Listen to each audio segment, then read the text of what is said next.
Iran आणि Israel यांच्यामध्ये सुरू असलेल्या संघर्षात इराणचे सर्वोच्च नेते supreme leader Ayatollah Ali Khomeini यांचा खरं तर मृत्यू झालेला होता आणि त्यानंतर इराणची जी एम्बेसी आहे दिल्लीमधील त्या एम्बेसीमध्ये झेंडा जो आहे तो अर्ध्यावरती उतरवलेला आहे। आपण दृश्यांच्या माध्यमातून बघू शकतो की बाराखंबा रोड जो दिल्लीतील प्रतिष्ठित एरिया आहे त्या रोडवरती असलेली ही इराणची एम्बेसी आहे आणि त्या एम्बेसीवरती झेंडा जो आहे तो अर्ध्यावरती उतरवलेला आहे। खरं तर आयातुल्ला अली खोमेनी यांच्या निधनानंतर किंवा यांच्या मृत्यूनंतर 40 दिवसांचा दुखवटा जो आहे तो जाहीर केलेला आहे। पण त्याच पार्श्वभूमीवरती एम्बेसीमध्ये अशा पद्धतीचा झेंडा अर्ध्यावरती उतरवून त्यांचा खरं तर सन्मान केला जातोय।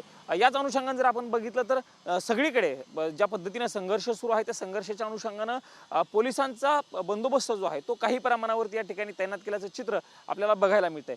गृह मंत्रालयाकडनं खरं तर सगळ्या गोष्टींची खबरदारी घेतली जाते आणि त्याच अनुषंगाने कुठं काही गोष्टी घडतायत का हिंसाचाराच्या असतील किंवा इतर काही गोष्टी घडतायत का या सगळ्यावरती लक्ष जे आहे ते गृह मंत्रालयाकडनं ठेवलं जात आहे आणि त्याच अनुषंगाने दिल्ली पोलिसांची गाडी जी आहे ती देखील या एम्बेसीच्या बाहेर तैनात असल्याचं चित्र आपल्याला बघायला मिळते। सोबतच जवान जे आहेत ते CISFचे जवान जे देखील या ठिकाणी तैनात करण्यात आलेले आहेत। महिला CISFचे जवान देखील या ठिकाणी तैनात असल्याचं चित्र आपल्याला खरं तर बघायला मिळतंय। ज्या पद्धतीने म्हणजे काल काही प्रमाणामध्ये मोठ्या प्रमाणावरती मोर्चे निघालेले होते इराणच्या आयातुल्ला खोमेनी यांच्या खरं तर समर्थनार्थ अनेक ठिकाणी लोक जे आहेत ते एकत्र आलेले होते आणि तशा पद्धतीचा कुठलाही हिंसाचार घडू नये याकडे गृह मंत्रालयाचं कटाक्षानं लक्ष आहे आणि त्याच अनुषंगानं पोलिसांचं देखील बंदोबस्त इराण एम्बेसीच्या बाहेर काही प्रमाणावरती तैनात असल्याचं चित्र आपल्याला दिल्लीमध्ये पाहायला मिळतंय।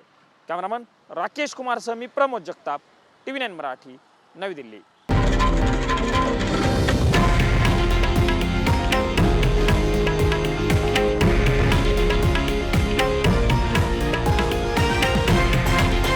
हे आहे देशातील नंबर 1 न्यूज नेटवर्क आणि आपण पाहत आहात TV9 मराठी, एकमेव।